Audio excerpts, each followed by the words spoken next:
Alright, welcome to part 2 of completing every single zombies challenge in the game. I completed the career, hardened, and prestige challenges in my previous video. This video will be focused on the dark ops challenges. Now I haven't completed the million kills because that's more of a time played in game rather than an actual challenge, so I did not finish that one. But I did finish the rest of these, so I will go through all of it with you. And again, if you have any further questions about any of these challenges, let me know in the comments and I'll be sure to clarify how to do it for you.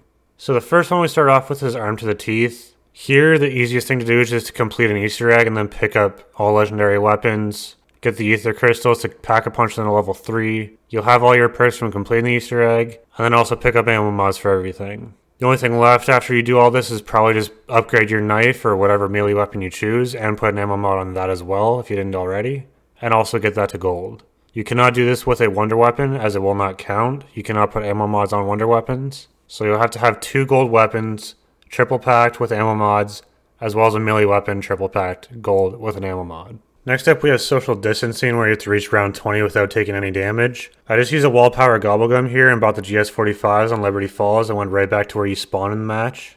Just staying up on this rooftop in this corner here with packed GS45s, you should be able to survive no problem until round 20.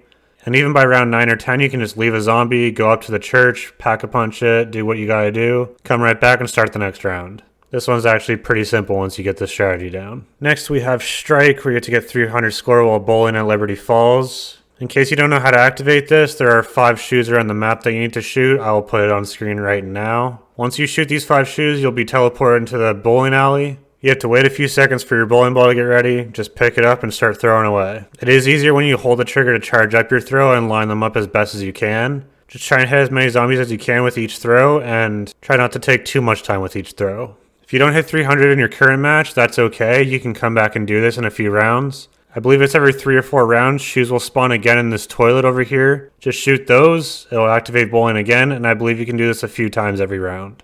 Next up we have Liberated, where you have to complete the Liberty Falls Easter egg in under 30 minutes. If you don't know all the Easter egg steps off by heart, just go through Directed a couple times and really get them down. Once you get everything down, just go into the real thing, and I do recommend packed GS45s for this because that makes it a lot faster and easier. Whether you use another wall power here or just start with them, that's up to you, but I believe wall power with maybe even hidden power can help you out a lot here. And maybe bring in some gobbleguns to give you some extra perks to save some time and money. Next up we have Yo Ho Ho, where you have to get 20,000 essence without getting hit with the cursed relic on Terminus. In case you don't know how to get the cursed relic, I'm going to show it on screen here, but you have to get Millie Macchiato first and punch this little cave part to unlock the first step. Once the captain's done talking, a spot on the map will light up to show you where the medallion is. Just boat over there. You're going to have to dive in after it. Once you get to the spot, pick it up, come right back to the cave and give it to him.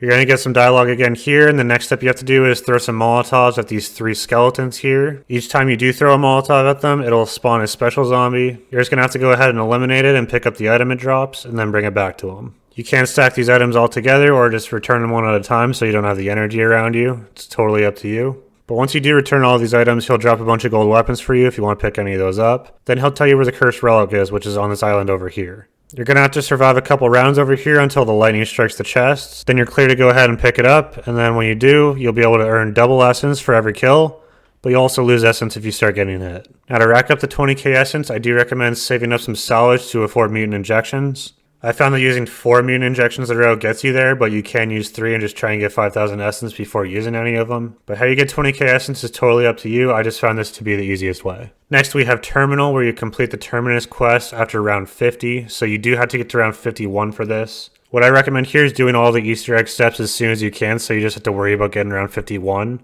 If you're trying to do Easter egg steps in the later rounds, it's going to be a lot more difficult, so that's why I recommend doing it earlier. Quick tip for this is I do recommend Hotfoot with stamina up. Just make sure you have some tomahawks, and at around round 41, they're going to get a lot faster.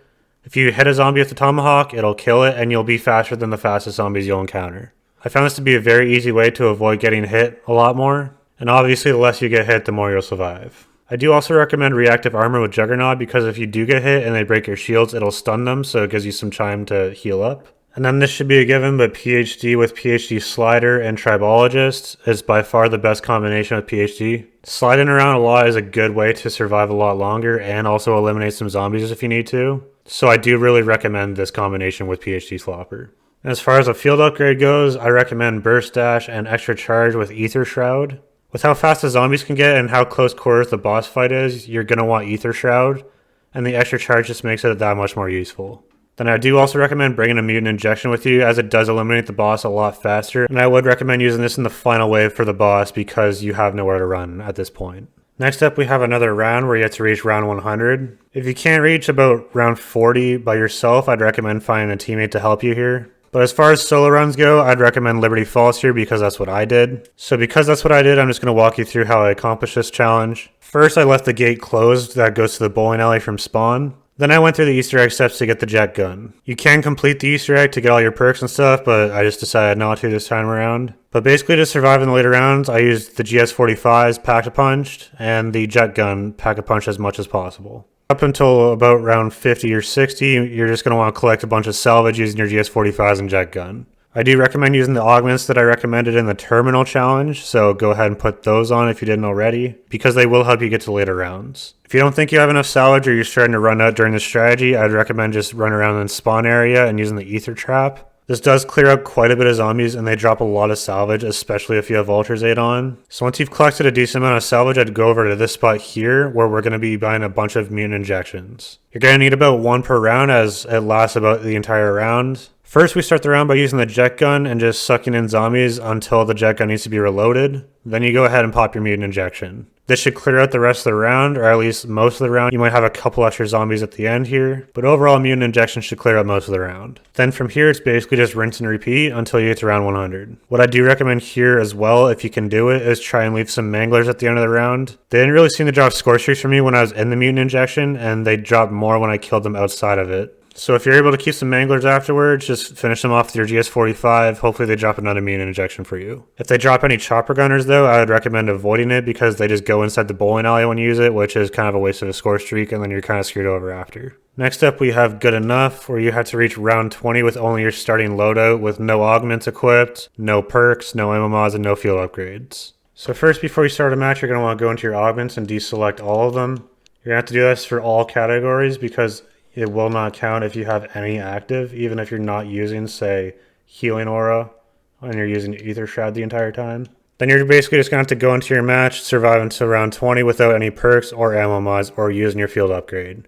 You are allowed to upgrade the rarity of your weapon and you're allowed to Pack-a-Punch, as well as getting shields, but you cannot do any of the other things that I mentioned. Next we have Invincible, where you have to reach round 30 without going down. I found this pretty easy and I did it naturally without even thinking about it. I don't really have any recommendations here, but if you're struggling with this, maybe just go in with the GS45s and PhD Flopper. I feel like that'd be the easiest way to survive up until round 30 without going down. Next we have kill 100 zombies with a single score streak. If you're going for round 100 or if you're just using a score streak in a later round, the odds are you're getting 100 kills with it. I got this calling card before I even looked at the Dark Ops challenges, so it's just that easy to get. But if you're having trouble with it, just get a mutant injection on a later round, you should get this no problem. Next up, we have one that not many people like in Box Addict, where you have to buy every weapon from the mystery box in a single match. If you are going for Nebula camo, I suggest waiting until you're at the Nebula step because I find it pretty easy to get both of them in one shot here. But if not, I recommend going into any directed mode map you want. I recommend Citadel Day More because you cannot get a wonder weapon from that box except for the ray gun, so that's one less gun you need to get. But basically, once you're loaded into the map, you just need to get a ton of essence, start hitting the mystery box. I recommend making a list of everything and checking it off as you get it from the box. I will put a list of everything you can get out of the box on the screen here. I did this challenge earlier on, so there were less things that I needed out of the box. But with all the new weapons and melee weapons coming out, they slowly add them to the rotation. So if you're doing it now, it's a little bit harder to do, but it's still very doable. Next up, we have Sticks and Stones, and I know a lot of people struggle with this one as well. You have to reach round 25 solo using only melee weapons, combat axes, and melee macchiato. So obviously you have to use what it says in the challenge, but a lot of people are concerned about what you can't use in this challenge. So obviously you have your melee weapon and your combat axes. As far as tactical goes, I just don't use it at all no matter what you have. I recommend avoid using your field upgrades as well because that did not work for me when I tried it. A lot of people say to avoid nukes, but I've picked up every power up when I got my challenge done, so go ahead and grab your nukes if you want. As far as perks go, I did also buy Stamina Up and Speed Cola because it makes your knifing faster. And Stamina Up can make you backpedal faster if you put on that augment. I did avoid Juggernaut because your max health goes up and your health bar regenerates if you do, so I figured that might prevent me from getting this challenge done. And then there's also the issue with the Manglers. If you kill a Mangler by knifing its cannon, it might not give you the melee kill. So I recommend laying down at his feet and knifing until it's dead. That's just the safest way to do it. Then I also recommend avoiding the graveyard, because if you knife the groundskeeper, a lot of the times it will not count as a melee kill. And then another thing you should avoid are the crawlers that are stuck under cars and stuff. A lot of the times it'll give you a headshot for the knife on those, so try to avoid that if you can. But that about sums up everything you should do and avoid. This next one is very easy, but it wastes one of your ultra gobblegums. Get down within 10 seconds after consuming a perkaholic gobblegum. Like I said, it's very easy. Just build up a horde of zombies so they can down you faster.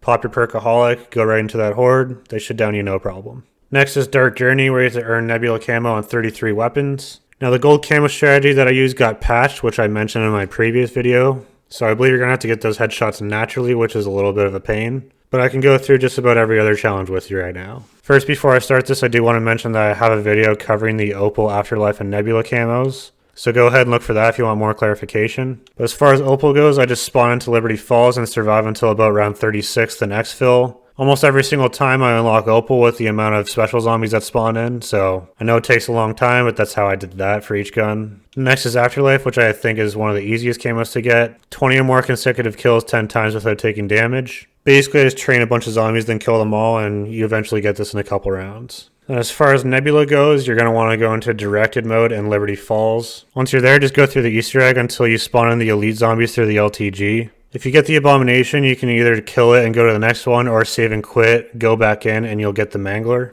which is just easier to kill. So now you just spawn it in, kill it, go through the round, spawn it in, kill it, and then repeat. This is also the time where I recommend getting Box Addict done at the same time. Once you finish getting Nebula for one gun, just go ahead and hit the box, grab the next gun, get Nebula done for that weapon, then hit the box for your next weapon. By the time you get to your last weapon for Nebula, you're most likely getting Box Addict, unless you didn't get any of the Score Streaks or Wonder Weapon. Obviously, this does take a very long time, and trying to get both challenges done will take even longer. But if you do have the time to do this, it gets 2 very long challenges done at once. Also, if you do save and quit to get the Mangler instead of just killing the Abomination and going to the next one, I don't know that you'll actually get rewarded for Box Addict, so I do recommend not saving and quitting if you're also going for Box Addict in this match. Getting to the final 4 challenges, we have Gummed Up, consume 25 Gobblegums in a single match. I do recommend waiting until you have a bunch of useless Gobblegums stocked up that you don't use, so you don't run out of the ones that you don't want to use. I do also recommend using the whimsical Gobblegums for this because they're useless. They're just kind of fun little Gobblegums. So if you have enough there, just use up those. But if you've leveled up quite a bit, you should have a ton of rare Gobblegums. Just use up the ones that you don't often use and you should be fine. This is easier now because you start with 3 Gobblegums when you didn't used to start with any.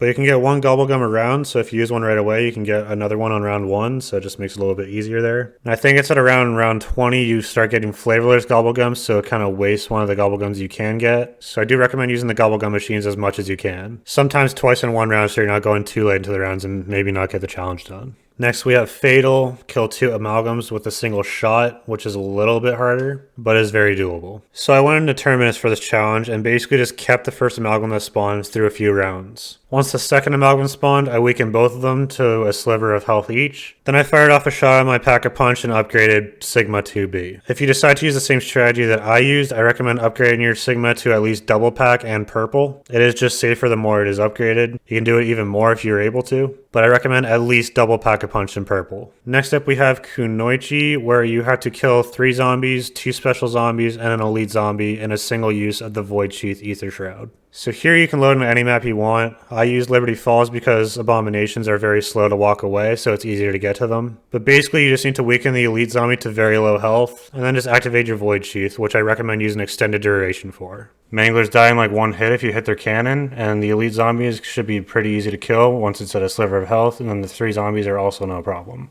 This challenge is a lot easier than it seems. Last but not least, we have Light 'em Up, using the big game augment for Napalm Burst, kill 10 ignited elite zombies in a single match. Obviously you need to unlock big game augment for Napalm Burst and equip it, and I did the same strategy here that we did for Nebula with the Easter egg trick. And once again, I did use the Mangler and not the Abomination. And the trick here is you cannot directly ignite the elite zombies, you have to ignite zombies around it so it catches on fire and then eliminate it. So what I did here is I got Napalm Burst on a weak gun. I got a big horde of zombies around the elite zombie, lit them up until Napalm Burst equipped. Then I pulled out Pack GS-45 and eliminated the elite zombie. Just do this 10 times and then this calling card is yours. So that's how I completed just about every Dark Ops challenge in this game, aside from the million kills obviously. I feel like I went through these pretty fast just because the last video was so long, so I tried to shorten this up a little bit. So if you have any questions about anything, just leave it down in the comments and I'll be sure to help you out. Thank you for watching, and I hope to see you on the next one.